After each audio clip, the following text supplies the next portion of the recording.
La première chose que je voulais vous dire en voyant ce rassemblement, c'est quelle chance nous avons de vivre ce moment entre nous aujourd'hui. Quelle chance nous avons. Je ne sais pas si nous mesurons la chance que nous avons de vivre ce rassemblement. Il y a 8 ans, en 2011, mon évêque Monseigneur Ray me demandait de participer à une formation dont on avait du mal qu'on avait du mal à nommer, on avait du mal à donner un nom, avec 15 autres prêtres, 3 laïcs dans le diocèse de Toulon. Alors on a commencé cette formation qui durait sur 1 an, à peu près 2 jours par mois, et je me souviens très très bien du tout début, où au premier tour de parole, tous les prêtres, presque tous les prêtres, ont dit combien ils étaient mécontents d'être là, que c'était lundi, que c'était le jour de repos. Et il y avait dans le titre de la formation le mot leadership qui était un mot anglais, qu'ils n'aimaient pas l'anglais et que c'était un mot d'entreprise. Et je me souviens aussi du premier soir où tous ils ont partagé combien ils étaient surpris, combien c'était enrichissant et combien ils étaient contents d'être là. En fait, cette formation, c'était un prototype qui ensuite a donné naissance à une formation qui s'appelle Pasteur selon mon cœur aujourd'hui. Je crois qu'il y a 1000 prêtres en France qui l'ont faite aujourd'hui. C'était sur la gouvernance, la croissance de l'Église, la vision, les processus. Et très vite, moi, ça a mis dans mon cœur une immense espérance. L'espérance que l'Église est faite pour grandir, comme on l'a vu ce matin. Et qu'on pourrait dire c'est une anomalie quand elle ne grandit pas. C'est signe qu'elle est en mauvaise santé et on peut travailler à la remettre en bonne santé pour qu'elle se remette à grandir et à vivre. Suite à cette formation, du coup, on pourrait dire a changé ma vie de prêtre. Je me suis mis à lire tous les livres que je trouvais sur la question de la croissance de l'Église. Je crois qu'à l'époque, il y avait 2 livres ou 3 livres en français. Maintenant, il y en a un peu plus, mais à l'époque, c'était vite vu. Du coup, j'ai vu qu'il y avait des livres en anglais. Et une autre chose qu'on a faite, c'est qu'on s'est réunis à la suite de cette formation. On a fait un petit groupe, on était 3 prêtres. Et on s'est dit, ce qu'on a entendu là, il faut qu'on en fasse quelque chose. Et du coup, on se l'est partagé, on a cherché, on a continué à lire. Et alors, il y a eu autre chose qu'on a fait, c'est qu'on nous a poussés à aller voir ailleurs. Alors, on a décidé de voyager et d'aller visiter d'autres lieux, et notamment des lieux non catholiques et des lieux non français. Pour un français, c'est dur. Pour un français catholique, oui. Allez écouter en langue anglaise, par exemple, chez les gens qui ne sont pas catholiques.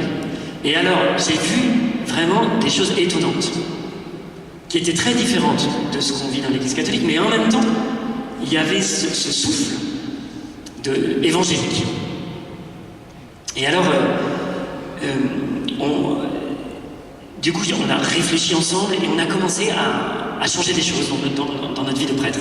En 2016 aussi, on a décidé d'aller à Halifax. À chaque fois qu'on faisait un voyage loin comme ça, je me souviens très bien qu'avant de partir, je me disais, mais qu'est-ce que tu vas faire, Lionel, à perdre ton temps, à dépenser ton argent en allant au Canada? Et à chaque fois que je suis revenu de ces voyages, je me suis dit, c'est dingue. C'est dingue ce que j'ai vu. Et là, pour la première fois, je voyais quelque chose de similaire dans l'Église catholique. Et le Seigneur me disait, c'est possible aussi dans l'Église catholique. On peut changer les choses. Je voulais vous partager ça, parce que aujourd'hui, on est réunis, voilà, on est 800, je ne sais pas combien d'être prêtres, une centaine ou plus. Anne-France a fait venir le Père James Malone, et d'entendre ça, c'est un privilège. Ça nous redonne une espérance, ça nous donne aussi une responsabilité, une mission, d'en faire quelque chose dans notre Église, de regarder comment est-ce qu'on peut digérer ce qu'on entend, et chez nous, dans le contexte qui est le nôtre, réfléchir et se dire comment on peut faire pour, d'une manière nouvelle, aller chercher les gens qui sont à l'extérieur, qui ont soif de Dieu, et leur parler, et redonner vie à notre Église. Voilà, ça c'est le premier point que je voulais vous partager. La chance que nous avons d'être là aujourd'hui, et la responsabilité du coup qui nous est confié, ce que le Seigneur attend de nous. La deuxième chose que je voulais vous partager, c'est que paradoxalement, cette rencontre a lieu alors que, peut-être comme jamais ça a eu lieu, dans l'histoire récente en tout cas de l'Église est éprouvée. À cause des abus sexuels, à cause de plein de dysfonctionnements, nous découvrons des scandales incroyables. C'est comme si l'Église était à terre. Nous sommes aussi juste avant, voyez, à quelques jours de la Semaine Sainte, cette grande semaine où nous allons vivre, entendre Jésus donner sa vie, vivre la Passion, mourir et ressusciter. On a entendu dans la première lecture cette lecture de la sagesse, où on entend ce raisonnement des impies qui se disent qu'est-ce qu'on va pouvoir faire, le juste nous ennuie.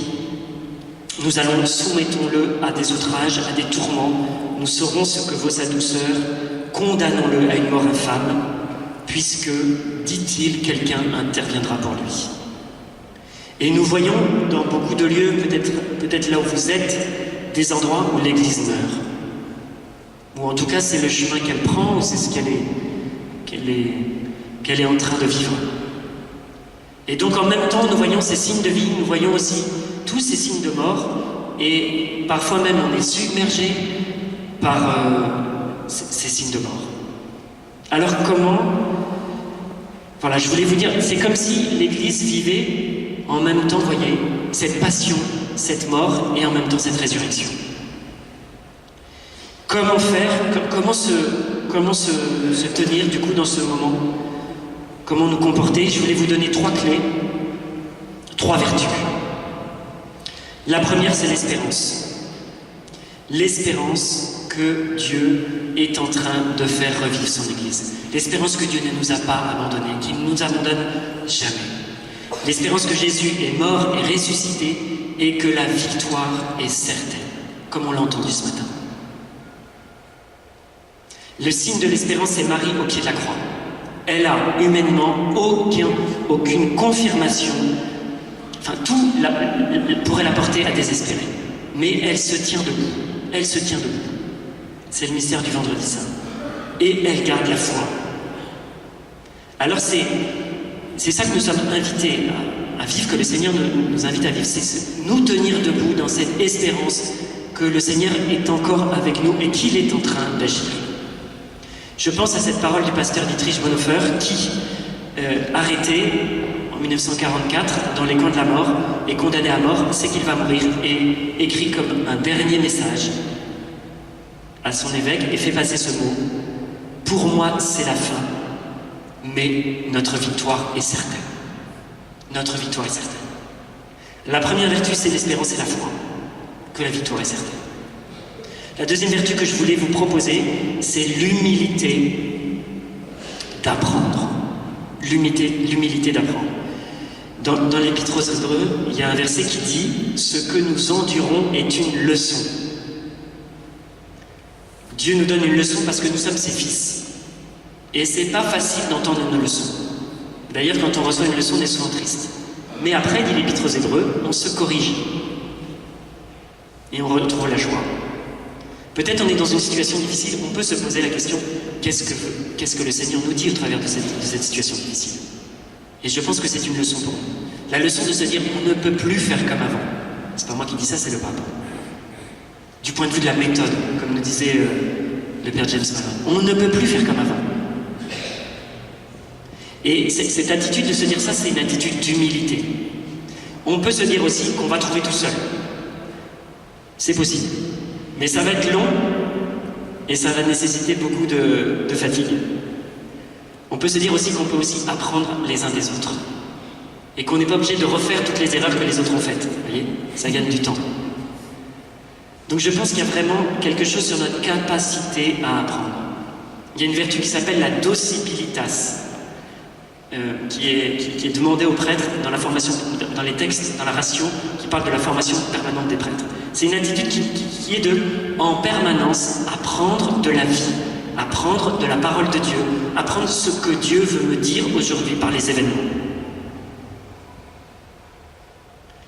Ça veut dire écouter, ça veut dire partager, ça veut dire lire, même avec des gens avec qui on partage. On n'est pas obligé d'être d'accord sur tout, voyez, mais on peut apprendre de tout le monde. Voyez, écouter, lire, partager, voyager, discuter. Voilà, l'humilité d'apprendre. Et la troisième vertu que je voulais vous proposer, c'est la force, le courage d'entreprendre, le courage de se lancer, le courage d'essayer. C'est pas grave si ça ne marche pas. Voyez ? En fait, échouer fait partie du processus d'apprentissage. On essaye, ça ne marche pas très bien, on corrige, on réessaye, on apprend, on va voir les autres, on discute. Mais on se lance, voyez, on invente, on risque. Je pense toujours à cette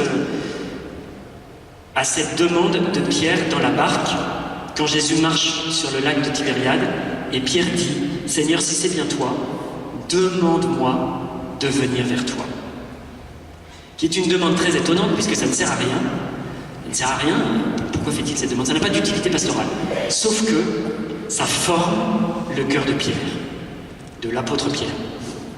Ça le forme à marcher sur l'eau, c'est-à-dire à faire confiance à Dieu et à ce risque. Et Pierre marche sur l'eau, et Pierre a peur, et Pierre est rattrapé par Jésus. Homme de peu de foi, pourquoi as-tu douté? Mais il est sorti de la barque, et il a marché sur l'eau. Alors c'est la troisième vertu que je voulais vous proposer, c'est la force d'essayer, et qui va avec la force d'échouer, et la force de réessayer, et la force du coup de redonner la vie après, trouver des moyens pour redonner la vie. Seigneur, nous te bénissons pour ce temps que tu nous donnes de vivre ensemble pendant ces 2 jours. Nous te bénissons de la chance que tu nous donnes de voir et d'entendre tout ce que nous entendons, de voir ce que nous voyons. Merci Seigneur, c'est une grâce immense que tu nous fais aujourd'hui. C'est aussi une responsabilité que tu nous confies pour notre Église. Seigneur, donne-nous cette espérance que quoi qu'il se passe, nous restions debout, comme Marie, sans perdre, sans douter.